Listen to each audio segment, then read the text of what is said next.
Tendance Royale vous présente Mon logement, ma vie. Bienvenue dans le premier épisode de Mon logement, ma vie, le podcast qui donne la parole aux seniors. Nous avons décidé de lancer ce rendez-vous inédit pendant cette période pas comme les autres, celle du confinement, et ce n'est évidemment pas un hasard. Depuis le 17 mars dernier maintenant, c'est toute la population qui est invitée à rester chez elle pour limiter la propagation du coronavirus et désengorger les hôpitaux et notamment les fameux services de réanimation qui étaient au bord de l'implosion au début de l'épidémie. Les seniors, comme le reste de la population, devront respecter ce confinement au moins jusqu'au 11 mai prochain. Sur l'ensemble des médias, pendant cette crise sanitaire, la parole est souvent donnée aux experts, aux médecins, aux politiques, aux salariés, mais finalement très peu aux seniors. Nous avons donc décidé à distance de prendre de vos nouvelles pour savoir comment vous viviez cette période. Et pour ce premier rendez-vous, nous prenons la direction du département de l'Aube et nous partons à la rencontre de Michel, une retraitée de 75 ans. Michel, bonjour. Merci de répondre à nos questions et dans le même temps de témoigner pour les besoins de ce podcast.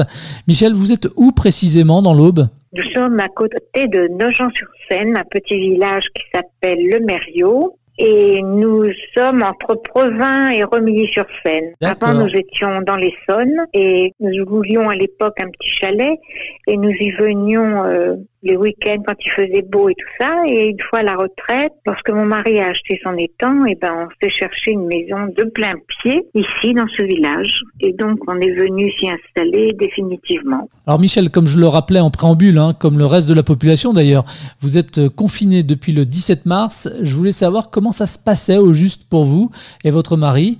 Comment est-ce que vous occupez le temps chez vous? Et puis surtout, à quoi en fait ressemble une journée type dans le cadre du confinement? Alors moi, personnellement, je fais un peu de ménage dans ma maison. On n'est que tous les deux, mais on a un chien, donc si vous voulez, il faut l'aspirateur et la serpillière presque chaque jour. Et après, je prépare à déjeuner. J'ai toujours beaucoup cuisiné. Bien qu'on soit que tous les deux, j'avoue, je passe plus de temps dans ma cuisine qu'à faire du ménage. Et après, je prends ma douche, je m'habille, je me mets des vêtements propres chaque jour. Parce que je refuse de me laisser aller, si vous voulez, bien que je sois à la maison, sans avoir besoin de sortir. Et l'après-midi, une fois que ma cuisine est rangée, après déjeuner, nous avons pour habitude de prendre notre café dans le salon pour regarder les infos à la télé. Et en ce moment, les infos du midi et du soir, c'est à peu près les mêmes et ça donne pas trop le moral aux gens. Mais c'est sûr qu'il faut se tenir informé. Mon mari, lui, s'occupe dans son potager, dans son jardin, ses fleurs, ses arbustes à tailler. En plus, nous avons un étang, donc il va à son étang donner à manger à ses canards. Donc, si vous voulez, les journées passent à peu près bien pour nous. On n'a pas le temps de se plaindre. On a la chance d'être tous les deux, parce que beaucoup de nos amis maintenant, que ce soit le monsieur ou la dame, se retrouvent seuls. Donc ça, c'est des situations qui doivent être très pénibles. Ce qui nous embête le plus, nous, c'est que je vois pas mes proches.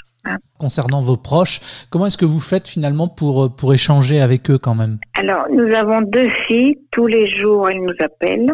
Et nos petits-fils nous appellent à peu près une fois par semaine, vous voyez, comme d'habitude. Mais ce qu'il y a, on peut pas se voir. Tel le dimanche de Pâques, on était tous les deux, Il n'y avait pas les enfants ni les petits-enfants. Donc là, c'est un peu plus compliqué. Voilà, c'est un petit peu... ça n'avait pas trop le moral. Vous voyez, c'est un peu bête, mais c'est comme ça. Et puis, ce qui nous manque surtout, moi, ma mère, elle est toujours chez elle, 92 ans. Je l'appelle chaque matin. Ça va à peu près. Mes 2 filles lui font ses courses parce que nous, on est à 83 kilomètres d'elle. D'habitude, nous y allions une fois par semaine, mais là, en ce moment, on n'y va pas. Et la maman de mon mari, 97 ans, est en maison de retraite depuis maintenant à peu près 3 ans parce qu'elle ne peut plus être seule. Elle est en fauteuil roulant. Il faut l'habiller. Il y a des jours, la tête, ça va pas du tout. Donc, on essaye de l'appeler, mais elle n'a pas conscience du temps qui passe, on va dire. Mais on aimerait quand même pouvoir aller la voir et lui faire un bisou. J'imagine, oui. Voilà, donc ça, c'est ce qui nous est pénible à vivre. Mais sinon, comme je me répète, moi je pense que j'ai pas le droit de me plaindre de ma situation personnelle. Hein. Vous me disiez que vous passiez beaucoup de temps dans votre cuisine. Comment est-ce que vous organisez pour faire les courses aussi? Comment ça fonctionne? Alors, les courses, mon mari va une fois par semaine au marché, le samedi matin. Donc, comme je me répète, on est tous les deux. Donc, il achète la viande, les légumes, les fruits, le fromage, enfin, ce que l'on a besoin. Et à peu près tous les 15 jours, 3 semaines, on va au supermarché depuis ce confinement pour acheter les yaourts, l'eau minérale, les produits d'entretien, vous voyez, ce qu'on peut acheter au supermarché. De toute façon, on a toujours été dans les petites structures. Les grandes structures, moi, j'aime pas du tout. Quand je rentre dans ces magasins, je sais plus ce que je veux, il y a trop de choses. Hein? Est-ce que vous avez découvert de nouvelles choses aussi pendant cette période de confinement que vous faites maintenant et que vous ne faisiez peut-être pas auparavant? Alors, déjà, mes placards sont super bien rangés. J'ai fait du tri. Bon, vous allez rigoler. Mais bon, et puis, toute ma bibliothèque, j'ai enlevé les livres, j'ai tout essuyé mes tablettes.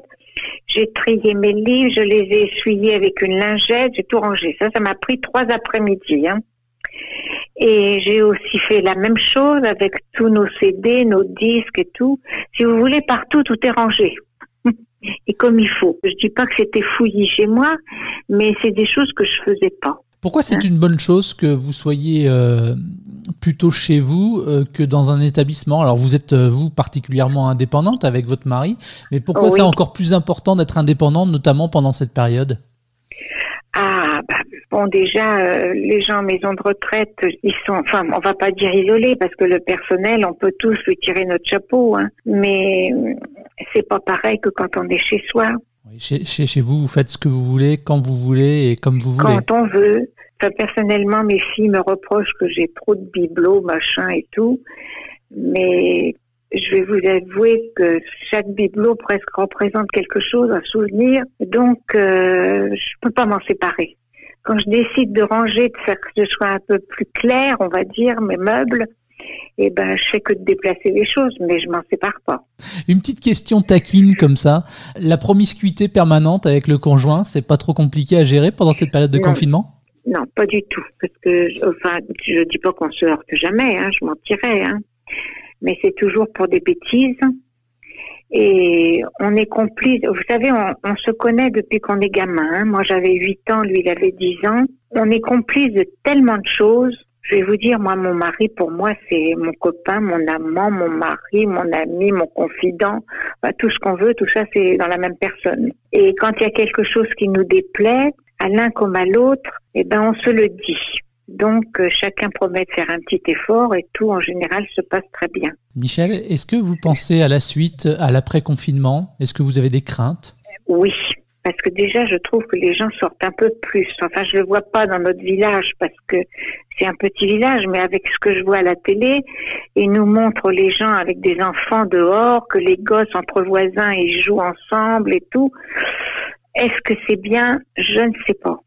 Mais il y a quand même une chose positive dans ce confinement, parce que dans les résidences, c'est-à-dire dans les immeubles, hein, les gens qui ne se connaissaient pas, parce que les gens partent au boulot le matin et rentrent le soir, maintenant, non seulement ils se disent bonjour, mais ils se rendent service et se parlent.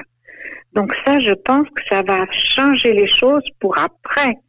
Et que tout ça, ça va continuer. On le souhaite. Je le souhaite. Hein. Qu'est-ce qu'on peut vous souhaiter de beau pour la suite, Michel? Ce qu'on peut me souhaiter de beau, oui, c'est que mes petits-fils s'épanouissent, qu'ils soient heureux dans leur boulot et tout.